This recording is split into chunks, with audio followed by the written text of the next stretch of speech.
Hey, Armin here on what are some basic principles I have learned about longevity. So, I got certified as a longevity coach, and so there's a lot of information there. But a lot of these concepts are pretty straightforward and fairly simple. At the end of the day, there are enhancements to that. Okay, but some of the basic principles are you got to have a good mindset. You got to have a good psychology about how you're going to deal with it, or deal with aging and what you can do about it. You also have to have a good social setting, supportive setting, if that's something you're going to pursue. You don't want to be with a lot of negative people about, well, this doesn't work, that doesn't work. You need to be in a supportive group that can help try things along with you. So that's pretty important to me. It makes sense to do.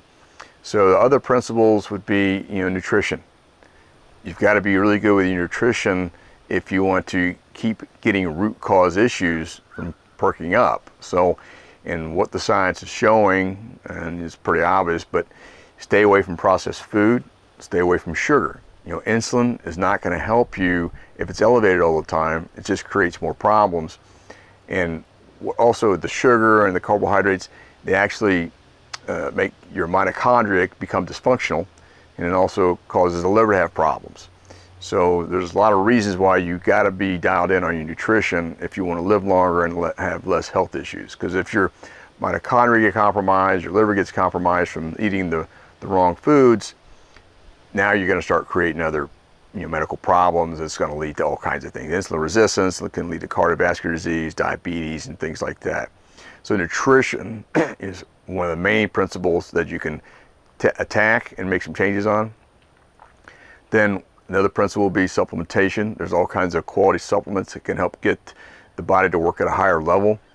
It can be NAD plus precursors like NMN and NR. These are just different terms, but there's resveratrol. There's a lot of different supplements that can help improve the body processes to burn energy, to give you more energy.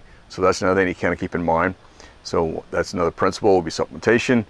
Then the next one is going to be exercise. A lot of approaches you can take with that.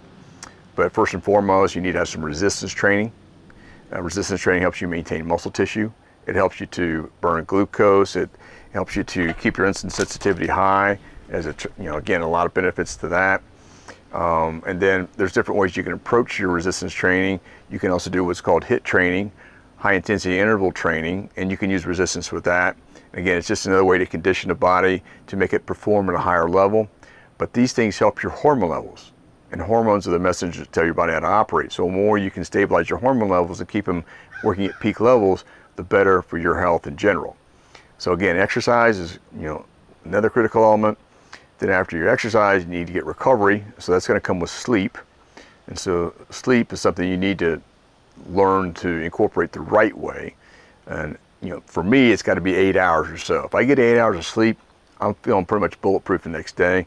Some people can do a little bit less, but just make sure you're getting the right recovery. So ways you can deal with that is you can track your sleep. There's a lot of devices now to do that.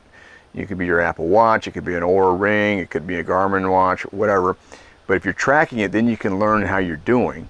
And the better you can improve your sleep, the better you're going to have for energy, the better you're going to have for mental capacity and recovery, period. Then on top of all that is you need to optimize your hormone levels, because again, the hormones are the messengers that tell your body how to operate. And so the better that you can get that to happen, and you need to check that through extensive lab work and then have the right medical professional to give you the corrective protocols to put them in better range and put them in optimal range. And so that can be done with supplementation. It can be done with prescriptions if necessary. So there's a lot of ways you can approach that to get those to where they're working for you a lot longer, which again is going to slow down the aging process and make it a great situation. Then the other component is going to be lifestyle factors. If you're smoking and vaping and doing a lot of things that maybe illegal drugs, that's not helping you. Alcohol, you can use alcohol, but at the same time, you got to minimize how much you take, because alcohol is also a toxin to the body and it causes problems too. And it taxes the liver. And it converts to sugar. So you got to watch your alcohol intake. It doesn't have to be a zero policy, but at the same time, you can't have too much, especially at one setting, because that's not really helping you. Okay, so you got to watch alcohol intake and any other lifestyle factor that's going to create a potential health issue. Just use some common sense with it. Is this in my best interest? Is this going to be what my future self would do to improve my longevity, to slow down the aging process, for me to get more out of life? So those are some of the fundamental factors that I just want to bring to the table, so that you can kind of get some thinking, well, is this something I can actually do and get started with? And I would encourage that. Again, if you have questions on that, or other comments, or you have an experience that you'd like to talk about, then feel free to make comments on that. Other than that, we'll talk to you again real soon. Have a great day.